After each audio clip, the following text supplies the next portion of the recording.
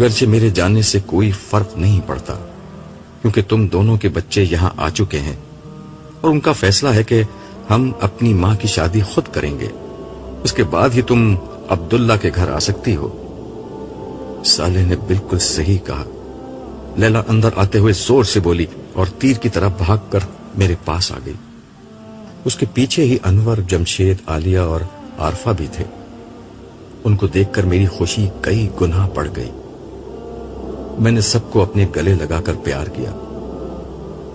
ملنے ملانے سے فارغ ہوئے تو نائمہ نے قدرے غصے کے ساتھ ان سے کہا، یہ کیا بچپنے والی بات تم لوگ کر رہے ہو کہ ہماری دوبارہ شادی ہوگی؟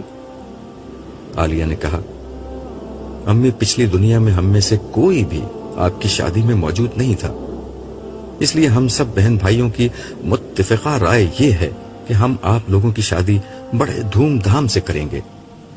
ہم آپ کو خود دلہن بنا کر رخصت کریں گے اور اس وقت تک آپ کا ابو سے پردہ ہوگا۔ انور نے مداخلت کرتے ہوئے کہا، پردے والی بات تو بڑی سخت ہے، بس اتنی شرط لگا دو کہ تنہائی میں نہیں ملیں گے۔ اس مہربانی کا بہت شکریہ، یہ بتا دو کہ شادی کب ہوگی؟ میں نے بے بسی سے پوچھا۔ جب تیاریاں مکمل ہو جائیں گی، عارفہ نے بڑی سنجیدگی سے کہا۔ اور کیا تیاریاں ہوں گی؟ میں نے دریافت کیا۔ میں بتاتی ہوں، لیلا بولی، جگہ تو یہی ٹھیک ہے، بس کپڑے زیورات وغیرہ کا انتظام کرنا ہے، اور مجھے بھی اپنے ذرا اچھے کپڑے بنوانے ہیں، ابو جیسے۔ مجھے تو ابو کے کپڑے دیکھنے کے بعد اپنے کپڑے اچھے ہی نہیں لگ رہے۔ جمشید نے بھی مطالبات میں اپنا حصہ ڈالا۔ اچھا، یہ سب تیاریاں ہو گئیں تو شادی ہو جائے گی؟ میں نے پوچھا۔ کیوں نہیں؟ سب نے مل کر کہا۔ چلو پھر ابھی ہی چلو، میں تمہیں جنت کے سب سے بڑے شاپنگ کے علاقے میں لے چلتا ہوں۔ ویسے تو تم لوگ وہاں گھس بھی نہیں سکتے، لیکن میری طرف سے جو دل چاہے آج شاپنگ کر لو۔ اس پر سارے بچوں نے خوشی کا ایک نعرہ لگایا۔ پھر ہم شاپنگ کے لیے روانہ ہو گئے۔ یہ ایک اور الف لیلوی جگہ تھی۔ میں اس سے پہلے صالح کے ساتھ یہاں کئی دفعہ آ چکا تھا، مگر ہر دفعہ یہاں نت نئی چیزیں موجود ہوا کرتی تھیں۔ اس جگہ کے لیے شاپنگ سینٹر یا بازار جیسی اصطلاحات قطعاً غیر مناسب تھی۔ یہ سینکڑوں میل تک پھیلا ہوا ایک علاقہ تھا جو رنگ و نور کے سیلاب سے روشن تھا۔ یہاں رات کا وقت ہی طاری رہا کرتا تھا۔ کھانے پینے، پہننے اور برتنے کی یہاں اتنی اشیاء تھیں کہ ان کی تعداد تو دور کی بات ہے، ان کی مختلف اقسام اور ویرائٹی ہی کروڑوں کی تعداد میں تھی۔ ہر جگہ یہاں فرشتے تعینات تھے۔ لوگ ڈسپلے سے چیز پسند کر لیتے اور پھر فرشتوں کو نوٹ کرا دیتے، جس کے بعد یہ چیزیں لوگوں کے گھروں میں پہنچا دی جاتی۔ فرشتے ہر شخص کا ریکارڈ چیک کر کے اس کے بارے میں سب کچھ جان لیتے۔ اس بازار کے دو حصے تھے۔ ایک حصے میں عام جنتی خریداری کر سکتے تھے، دوسرا حصہ خواص کے لیے مخصوص تھا۔ عام لوگ یہاں جا تو سکتے تھے، مگر یہاں خریداری کی اجازت صرف اعلیٰ درجے کے جنتیوں کو تھی۔ یہ سب پہلی دفعہ یہاں آئے تھے۔ میں پہلے انہیں عوام والے حصے میں لے کر گیا۔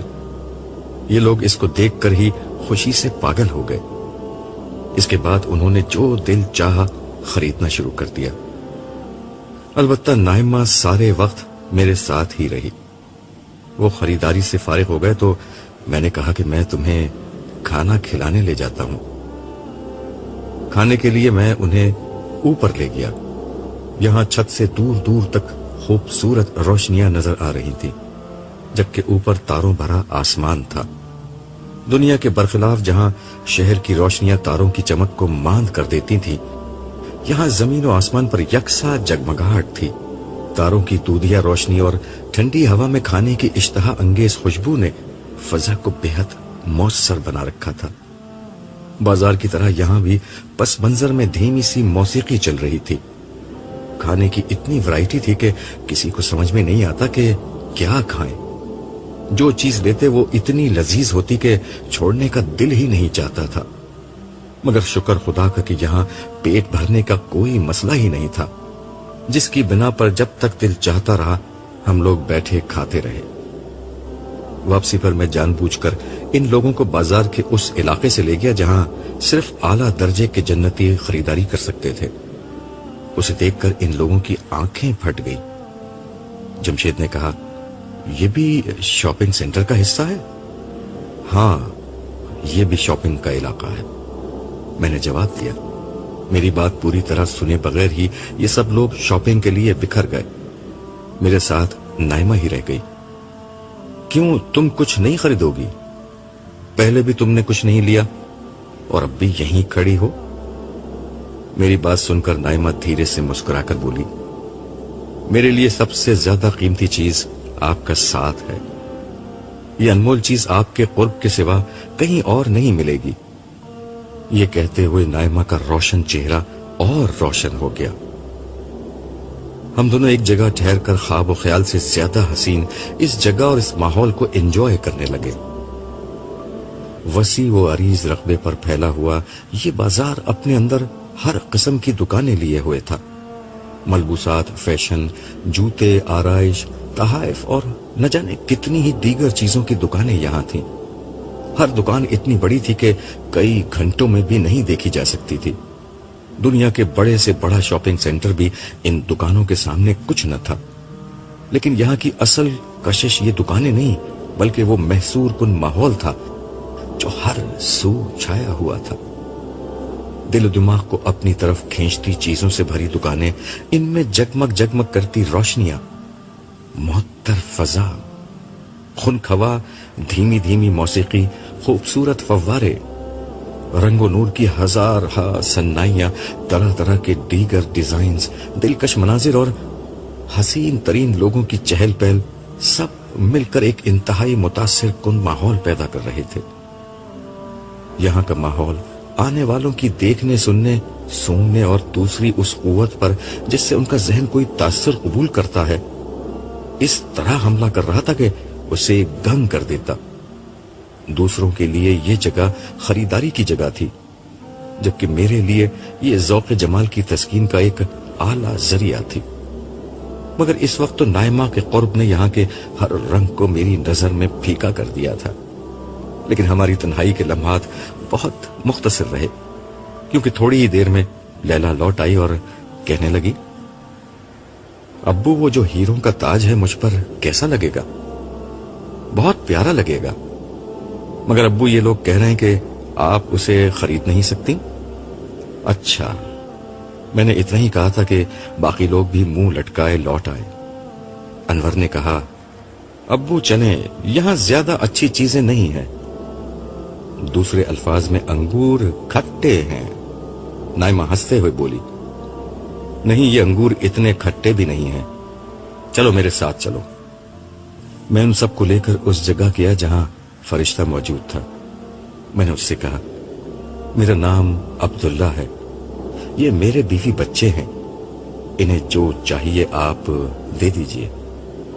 فرشتے نے مسکراتے ہوئے کہا، سردار عبداللہ، میں معذرت چاہتا ہوں کہ آپ کو خود آنے کی زحمت کرنی پڑی۔ انہیں جو چاہیے یہ لوگ لے سکتے ہیں۔ ان سب کا چہرہ خوشی سے دمک اٹھا اور یہ لوگ ایک دفعہ پھر خریداری مشن پر نکل کھڑے ہوئے۔ دربار کا آغاز ہونے والا تھا۔ اہل جنت کے عوام و خواص، درباری و مقربین، انبیاء و صدیقین اور صالحین سب اپنی اپنی جگہوں پر آ کر بیٹھ رہے تھے۔ دربار سے قبل اللہ تعالیٰ کی طرف سے ایک خصوصی دعوت کا اہتمام تھا۔ یہ دعوت ابھی تک ہونے والی سب سے بڑی دعوت تھی، جس میں حضرت آدم سے لے کر قیامت تک کے تمام اہل جنت جمع تھے۔ 5 جلیل القدر رسولوں کو اللہ تعالیٰ کی طرف سے اس دعوت کی میزبانی کی ذمہ داری دی گئی تھی۔ نوح علیہ السلام، ابراہیم علیہ السلام، موسیٰ علیہ السلام، عیسیٰ علیہ السلام اور محمد صلی اللہ علیہ وسلم اس تقریب کے میزبان تھے۔ یہ دعوت ایک بہت بلند پہاڑ کے دامن میں منعقد ہوئی تھی۔ یہ بہت وسیع اور کشادہ میدان تھا جو ایک باغ کی شکل میں پھیلا ہوا تھا۔ یہاں سے دور دور تک پھیلا سر سبز و شاداب علاقہ آنکھوں کو ٹھنڈک دے رہا تھا۔ اس میدان کے بیچ بیچ میں دریا بہہ رہے تھے۔ اس دعوت کا پورا انتظام عرب کی روایات اور عجم کی شان و شوکت کے لحاظ سے ترتیب دیا گیا تھا. اسی لیے نشستیں شاہی تخت کی شکل میں تھیں جن پر ہیرے اور موتی جڑے ہوئے تھے. زمین پر دور دور تک دبیز قالین اور غالیچے بچھے ہوئے تھے. غلمانوں کی ایک بہت بڑی تعداد ہاتھوں میں شراب کے جگ لیے پھر رہے تھے. اہل جنت کو جس قسم کی شراب کی طلب ہوتی وہ نظر اٹھاتے اور یہ غلمان لمحے بھر میں حاضر ہو کر ان کی خواہش کے مطابق جام بھر دیتے. یہ شراب کیا تھی؟ شفاف مشروب تھا جس میں لذت، سرور اور ذائقہ تو بے پناہ تھا، مگر نشے کی خرابیاں یعنی بدبو، درد سر، عقل کی خرابی وغیرہ کچھ نہیں تھی. ساتھ میں مختلف قسم کے پرندوں اور دیگر جانوروں کے گوشت سے تیار کیے گئے لذیذ کھانے سونے اور چاندی کی رکابیوں میں مسلسل پیش کیے جا رہے تھے. درختوں کی ڈالیاں پھلوں سے لدی تھی اور جب کسی پھل کا جی چاہتا وہ ڈالی جھک جاتی اور لوگ اس پھل کو توڑ لیتے. زرق برق لباس پہنے حسین و جمیل نوجوان مرد اور عورتیں ہر سمت نظر آ رہے تھے.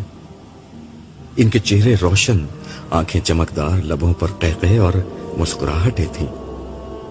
یہ منظر دیکھ کر مجھے دنیا کی محفلیں یاد آ گئی جہاں خواتین میک اپ کا تام جھام کیے خدا کی حدود کو پامال کرتی اور اپنی زینت اور نسوانیت کی نمائش کرتی محفلوں میں شریک ہوا کرتی تھی. مرد اپنی نگاہوں کو جھکانے کے بجائے اس نمائش سے اپنا حصہ وصول کرتے تھے. اپنی نمائش سے رکنے والی خواتین اور اپنی نگاہوں کو پھیرنے والے مردوں کو کتنی مشقت کا سامنا کرنا پڑتا تھا. مگر اب ساری مشقت ختم. میں نے دل میں سوچا یہ محفل حسین ترین خواتین سے بھری ہوئی تھی جن کے لباس اور زیورات اپنی خوبصورتی میں بے مثل اور ہر نظر کو خیرہ کرنے کے لیے بہت تھے. مگر اللہ تعالیٰ نے انسانوں کے قلوب اس طرح پاکیزہ کر دیے تھے کہ نگاہوں میں آلودگی اور دلوں میں خیانت کا تصور بھی نہیں رہا تھا. ہر مرد اور ہر عورت خوبصورتی مگر پاکیزگی کے احساس میں زندہ تھا. اب اپنی زینت کے اخفا کا کوئی حکم تھا اور نہ نگاہوں کو پھیرنے کی کوئی پابندی تھی. کتنی تھوڑی تھی وہ مشقت اور کتنا زیادہ ہے یہ بدلہ. میرے ساتھ میرے گھر والے اور دور و نزدیک کے احباب کا حلقہ تھا. میرے بیوی بچے دوبارہ شادی کروا کر بہت خوش تھے. اسی موقع پر جمشید اور امورہ کی رضامندی سے ان کی شادی کر دی گئی اور وہ بھی ہمارے خاندان کا حصہ بن چکی تھی. زندگی خوشیوں اور سرشاریوں کی شاہراہ پر ہموار طریقے سے رواں دواں تھی. میرے دل میں بس ایک بے نام سا احساس تھا، وہ یہ کہ میرے سارے محبت کرنے والے لوگ میرے ساتھ آ چکے تھے سوائے میرے استاد فرحان احمد صاحب کے. ایک مہم سی امید تھی کہ شاید میں دربار میں ان سے مل سکوں. دعوت کے اختتام پر لوگ دربار میں اپنی اپنی متعین نشستوں پر آ کر بیٹھنا شروع ہو گئے. عرش الہی کے بالکل قریب مقربین بیٹھے ہوئے تھے. ان میں حضرت انبیاء، صدیقین و شہداء اور صالحین کی ایک بہت بڑی تعداد شامل تھی، جبکہ باقی اہل جنت ان کے پیچھے بیٹھے ہوئے تھے. اس نشست کی سب سے خاص بات یہ تھی کہ آج پہلی دفعہ لوگوں نے دیدار الہی کی اس نعمت سے فیضیاب ہونا تھا جو اہل جنت کا سب سے بڑا احساس تھا. نبی کریم صلی اللہ علیہ وسلم نے خبر دی تھی کہ جس طرح دنیا میں 14ویں کا چاند کا دیدار کیا جاتا ہے اسی طرح جنت میں دیدار الہی ہوگا. اس لیے لوگوں میں بے پناہ جوش و خروش تھا. اس کے علاوہ آج ہی کے دن لوگوں کو ان کے اعزاز و مناقب رسمی طور پر عطا کیے جانے تھے. چنانچہ ہر شخص دربار کے آغاز کا منتظر تھا. لوگ اپنی اپنی نشستوں پر براجمان ہو چکے تھے. ہر زبان پر تسبیح و تمجید، ہر دل میں تکبیر و تحلیل اور ہر نگاہ میں حمد و تشکر کے احساسات تھے. لوگ بار بار یہ بات کہہ رہے تھے کہ یہ سب اللہ کا احسان ہے کہ اس نے ہماری رہنمائی کر دی، وگرنہ ہم کبھی اس جنت تک نہیں پہنچ سکتے تھے. دربار کے آغاز پر فرشتوں نے اللہ کی تسبیح و تمجید کی. اس کے بعد داؤد علیہ السلام تشریف لائے اور اپنی پرسوز آواز میں ایک حمدیہ گیت اس طرح گایا کہ سما بند گیا۔ اس کے بعد حاملین عرش نے اعلان کیا کہ پروردگار عالم اپنے بندوں سے گفتگو فرمائیں گے۔ کچھ ہی دیر میں اللہ تعالیٰ نے انتہائی محبت اور نرمی کے ساتھ اپنے بندوں سے گفتگو فرمانا شروع کی۔ اس گفتگو میں اللہ تعالیٰ نے اپنے بندوں کی بڑی تحسین فرمائی جو اپنی محنت، جدوجہد اور صبر سے اس مقام تک پہنچے تھے۔ بندوں سے پوچھا گیا کہ کیا وہ اس صلے پر راضی ہیں جو ان کی محنت کے عوض انہیں ملا ہے؟ سب نے یک زبان ہو کر جواب دیا کہ ہم نے اپنی توقعات سے بڑھ کر بدلہ پایا ہے، اور وہ کچھ پایا ہے جو کسی اور مخلوق کو نہیں ملا۔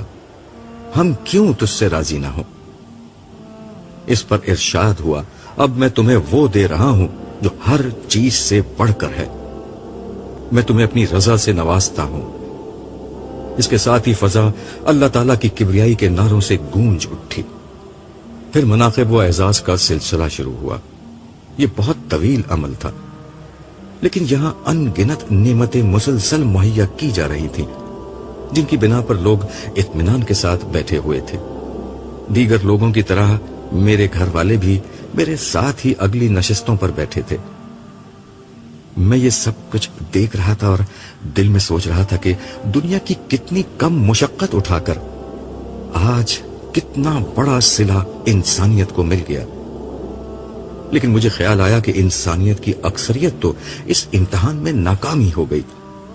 پھر مجھے اپنے استاد فرحان صاحب کا خیال آیا۔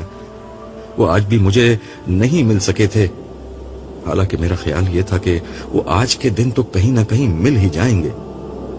میں نے سوچا کہ صالح سے دریافت کروں۔ وہ یہاں میرے ساتھ موجود نہیں تھا، لیکن اسی وقت وہ میرے پاس آ کھڑا ہوا۔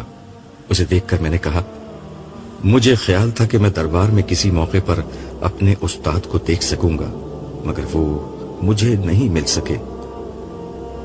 میرے استاد کا کچھ معلوم ہوا؟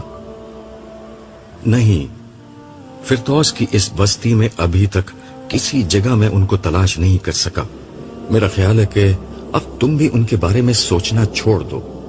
بظاہر خدا اپنا فیصلہ کر چکا ہے، دنیا کی کوئی طاقت اب اس فیصلے کو نہیں بدل سکتی۔ خدا کا عدل بہرحال نافذ ہو کر رہتا ہے، اور اس کی رحمت، تم اچھی طرح جانتے ہو کہ خدا کی رحمت اور عدل ہر چیز اصول پر مبنی ہوتی ہے۔ کسی کی خواہش سے یہاں کچھ بھی تبدیل نہیں ہو سکتا، مگر فردوس کی یہ دنیا تو ممکنات کی دنیا ہے، یہاں سب کچھ ممکن ہے۔ صالح جھلا کر بولا، یار تم کیوں بحث کر رہے ہو؟ فیصلہ ہو گیا ہے۔ ویسے تم خود پروردگار سے بات کیوں نہیں کرتے؟ تمہاری بات تو بہت سنی جاتی ہے۔ میں تو تمہیں عرش تک لے جانے آیا ہوں، چلو اور وقت کا پہیہ الٹا گھمانے کی درخواست کرو۔ خبر نہیں کہ صالح نے غصے میں آ کر مجھ پر طنز کیا تھا یا واقعتاً مجھے مشورہ دیا تھا، تاہم میں اس کی بات پر عمل کرنے کی حماقت کرنے کے لیے تیار نہیں تھا۔ البتہ اس کی یہ بات ٹھیک تھی کہ مجھے بلایا جا رہا ہے۔ کچھ ہی دیر میں میرا نام پکارا گیا۔ میں جو ابھی تک اطمینان سے بیٹھا تھا، لرزتے دل کے ساتھ کھڑا ہو گیا۔ میں دھیرے دھیرے قدموں سے چلتا ہوا اس ہستی کے حضور پیش ہو گیا جس کے احسانوں کے بوجھ تلے میرا رواں رواں دبا ہوا تھا۔ قریب پہنچ کر میں سجدے میں گر گیا۔ کچھ دیر بعد صدا آئی، اٹھو۔ میں دھیرے دھیرے اٹھا اور جھکی نظر کے ساتھ ہاتھ باندھ کر کھڑا ہو گیا۔ اللہ تعالیٰ نے بہت نرمی اور ملائمت کے ساتھ دریافت کیا، عبداللہ آج کے دن میرے لیے کیا لائے ہو؟ میں یہاں لینے آیا تھا، کچھ دینے کے لیے نہیں، اس لیے یہ سوال قطعاً غیر متوقع تھا، تاہم جو میرے پاس تھا وہ میں نے کہہ دیا۔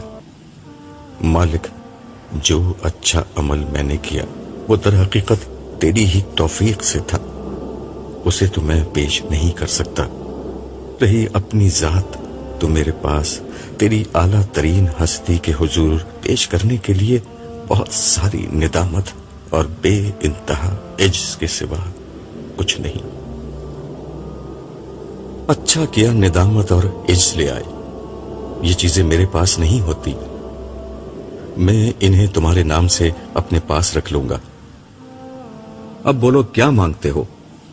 عرض کیا، عطا اور رضا دونوں مل گئی ہیں، میرا ظرف اتنا چھوٹا ہے کہ اس کے بعد مانگنے کے لیے کچھ نہیں بچتا، لیکن آپ جو بھلائی اور بھیک عطا فرمائیں گے میں اس کا محتاج ہوں۔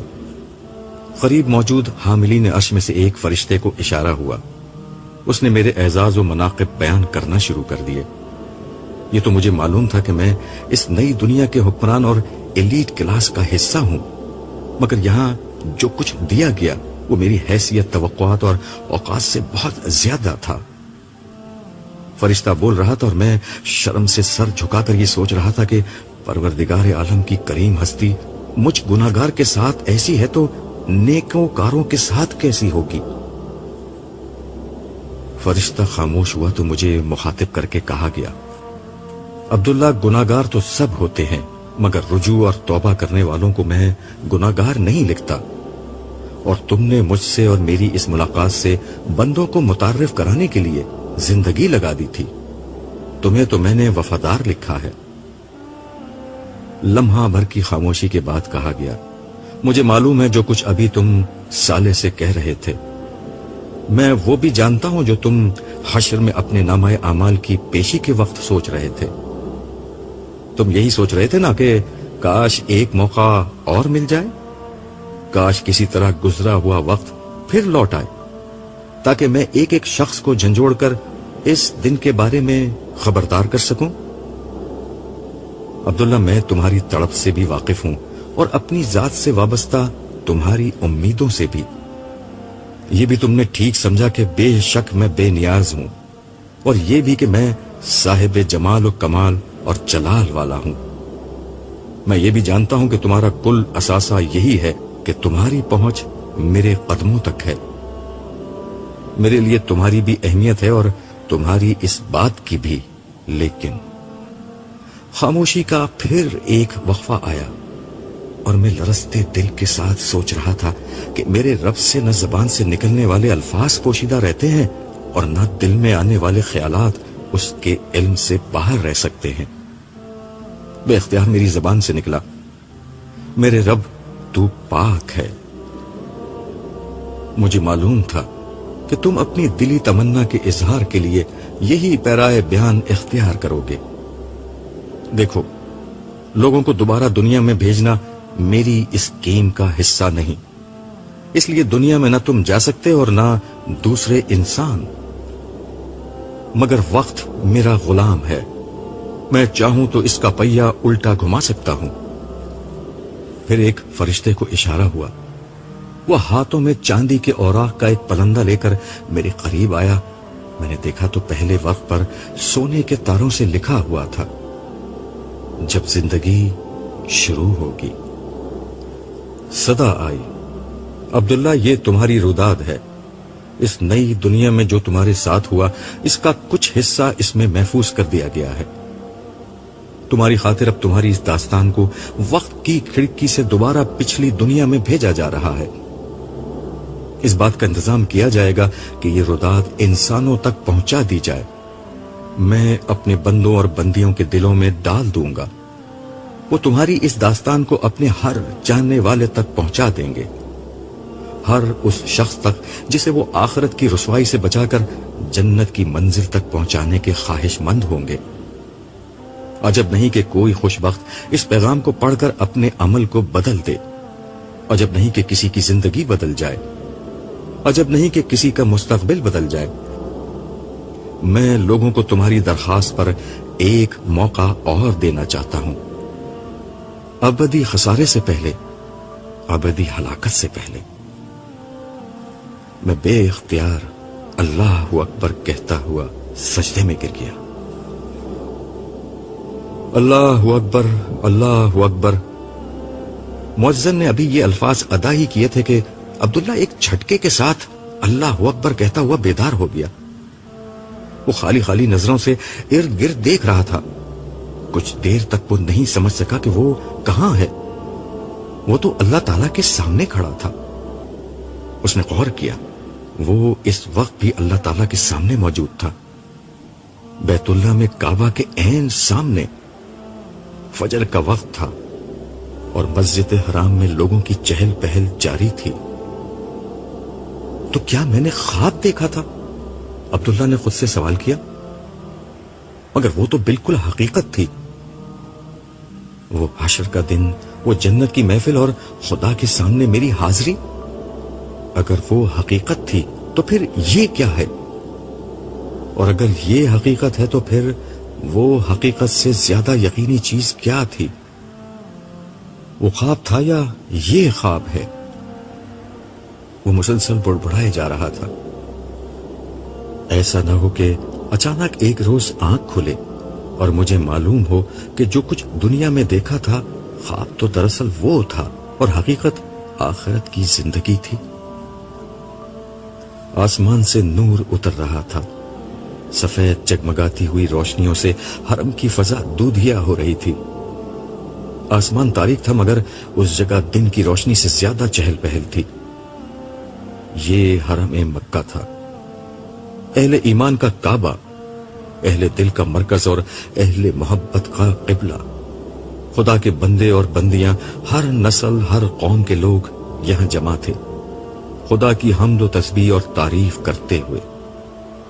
آج حرم پاک میں عبداللہ کی آخری شب تھی، مگر یہ آخری شب عبداللہ کی زندگی کی سب سے قیمتی شب بن چکی تھی. عبداللہ کچھ دیر قبل حیرانی کی جس کیفیت میں تھا اب اس سے باہر آ چکا تھا. اس نے حرم کو دیکھا اور پھر ارد گرد نظر ڈالی. حرم سے باہر ہر طرف بلند و بالا عمارات کا منظر تھا. یہ دیکھ کر اس پر ایک دوسری کیفیت طاری ہو گئی. اس کی آنکھوں سے آنسو بہنے لگے. اس کا دل مالک ذوالجلال کے حضور سراپا التجا بن گیا.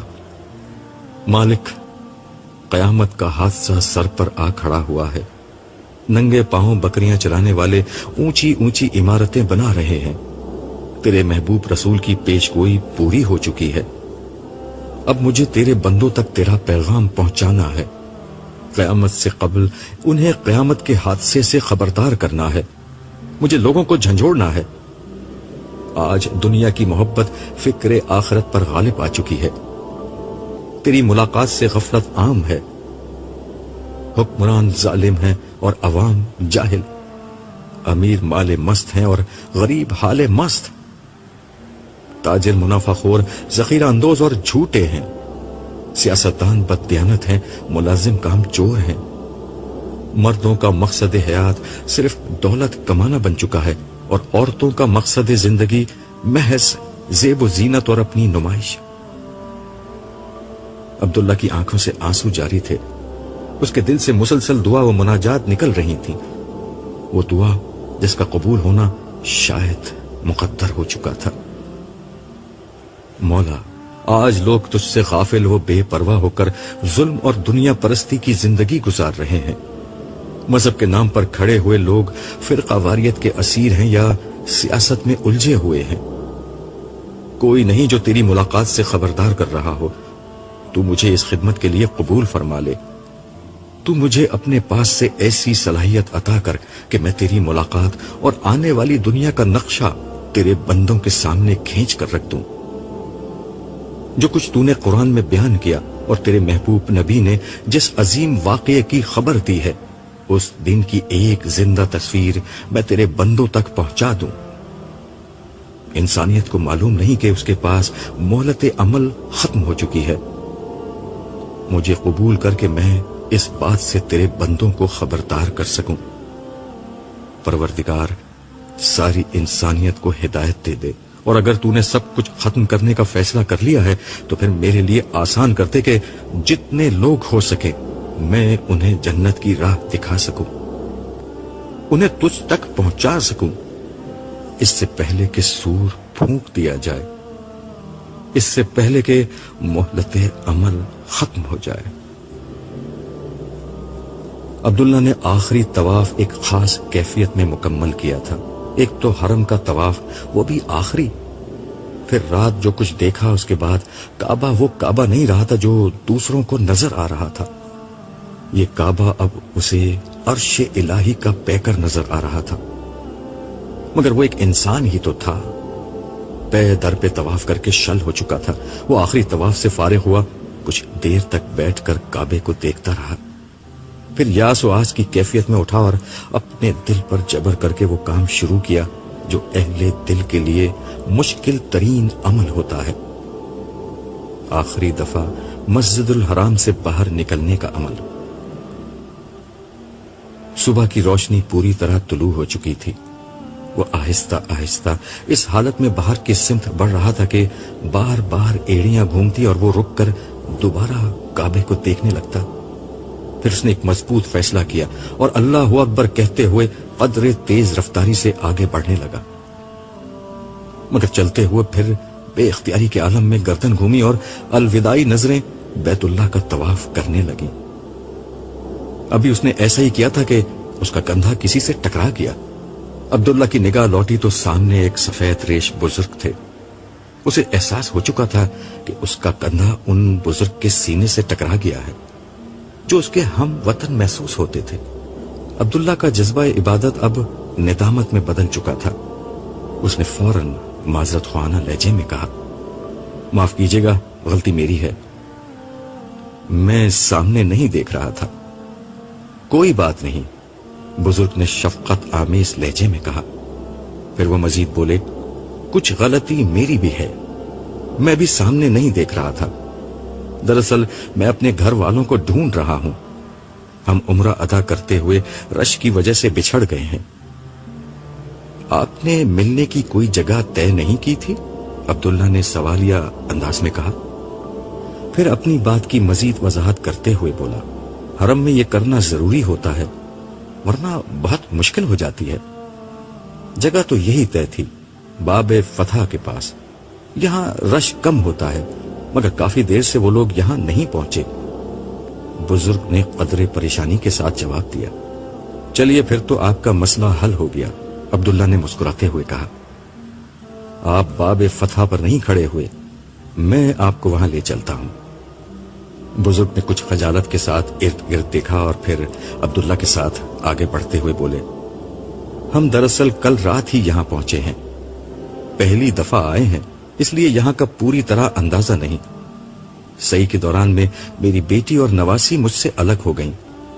ہمارے پاس 2 موبائل تھے جو ان کو دے دیے تھے، انہیں جگہ بھی سمجھا دی تھی مگر خود بھول گیا۔ اللہ کا شکر ہے کہ تم مجھ سے ٹکرا گئے، ورنہ نہ جانے کتنی دیر اور میں یہاں رک کر ان کا انتظار کرتا۔ اللہ کے ہر کام میں مصلحت ہوتی ہے، عبداللہ نے جواب دیا۔ اللہ کا نام لیتے ہوئے اس کے لہجے میں سارے جہاں کی مٹھاس آ چکی تھی۔ ارے وہ رہی میری بیٹی، بزرگ نے عبداللہ کی بات کا جواب دینے کے بجائے خوشی کے عالم میں ایک سمت اشارہ کرتے ہوئے کہا اور تیزی کے ساتھ آگے بڑھ گئے۔ عبداللہ نے ادھر دیکھا تو اندازہ ہوا کہ بزرگ ایک درمیانی عمر کی خاتون کی طرف بڑھ رہے تھے۔ اس کے سمجھ میں نہیں آیا کہ ان کے ساتھ آگے جائے یا اپنے راستے پر لوٹ جائے۔ ویسے بھی اس کا کام اب ختم ہو چکا تھا، مگر اسے محسوس ہوا کہ اخلاقاً ان سے اجازت لے کر ہی لوٹنا چاہیے، چنانچہ وہ بھی ان کے پیچھے چل پڑا۔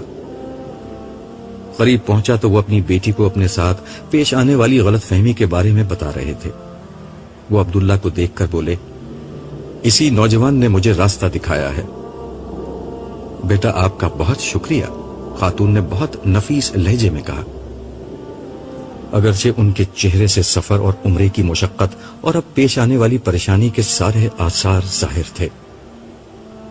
ہم کافی دیر سے یہاں ابو کا انتظار کر رہے تھے۔ ہم کے سیغے سے عبداللہ کی توجہ ان کے برابر میں کھڑی ہوئی لڑکی کی طرف ہوئی۔ لمحے بھر کو اس نے اس لڑکی کو دیکھا اور بے اختیار نظریں جھکا لی، مگر اس ایک لمحے میں عبداللہ کے دل کی دنیا میں قیامت برپا ہو گئی۔ اس قیامت کا سبب یہ نہیں تھا کہ وہ لڑکی غیر معمولی طور پر حسین نقش و نگار اور رنگ و روپ کی مالک تھی۔ رہا عبداللہ تو اس جیسی بے داغ جوانی کہاں کسی نے دیکھی ہوگی۔ پھر وہ حرم میں جس کیفیت میں تھا، وہاں صنف مخالف تو کیا اپنی جنس کے انسان بھی نظر آنا بند ہو جاتے ہیں، سوائے کعبہ اور رب کعبہ کے کچھ اور نظر نہیں آتا۔ اور اس صبح سے تو رب کعبہ کا تصور انتہائی گہرا ہو چکا تھا۔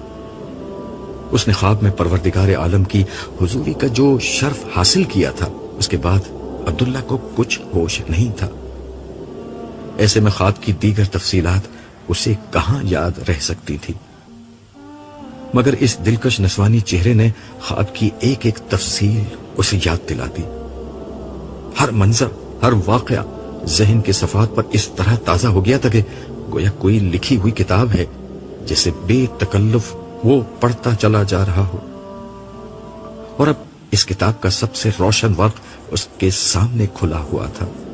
اس کے سامنے سرتاسر روشنی اور سراپا نور نائمہ کھڑی ہوئی تھی۔ خاموشی کا وقفہ طویل ہو رہا تھا، مگر عبداللہ اس سے بے نیاز گردن جھکائے کھڑا تھا۔ وہ اپنے آپ کو یقین دلانے میں مشغول تھا کہ جو کچھ اس نے دیکھا ہے وہ اس کا وہم ہے، اس کی نظر کا دھوکہ ہے، اس کی یادداشت کی کمزوری ہے، یا شاید اس کی عمر کا تقاضا ہے، یا پھر شیطان کی در اندازی ہے جو حرم سے رخصت ہوتے وقت اس کی ساری ریاضت اور محنت کو ضائع کرنا چاہتا ہے۔ شیطان حرم میں آنے والے بڑے بڑے نیک لوگوں کی کمائی اسی طرح لمحہ بھر میں لوٹ لیتا ہے۔ کسی بھی بہانے سے ایک نظر کی خواہش، ایک لمس کا جذبہ، ایک لمحے کی حیوانیت، ایک لمحے کی ہوس عمر بھر کی ریاضت کو برباد کر سکتی ہے۔ ہاں، یہی لمحہ بطور آزمائش میری زندگی میں آ گیا ہے۔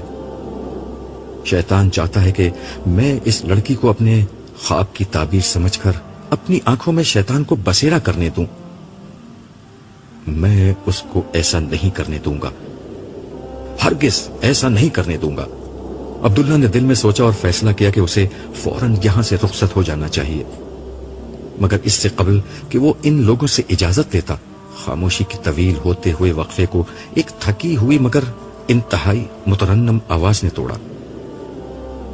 نانا ابو، جاگتے ہوئے ساری رات ہو گئی ہے، اب جلدی سے ہوٹل چلیے۔ اس آواز نے عبداللہ کے رہے سہے ہوش بھی اڑا دیے۔ یہ آواز اس کے لیے اجنبی قطن نہ تھی، اسے ہلکا سا چکر آیا۔ بزرگ جو اس کی کیفیت سے قطن بے خبر تھے بولے، ہاں بیٹا چلتے ہیں، ذرا ان سے اجازت لے لیں۔ اس سے قبل کہ وہ بزرگ عبداللہ سے کچھ کہتے، ان کی صاحبزادی نے جو ایک نفیس طبیعت کی خاتون تھیں عبداللہ سے پوچھا، بیٹا چلتے چلتے اپنا نام تو بتاتے جاؤ۔ میرا نام عبداللہ ہے۔ بمشکل عبداللہ کی زبان سے یہ الفاظ نکلے۔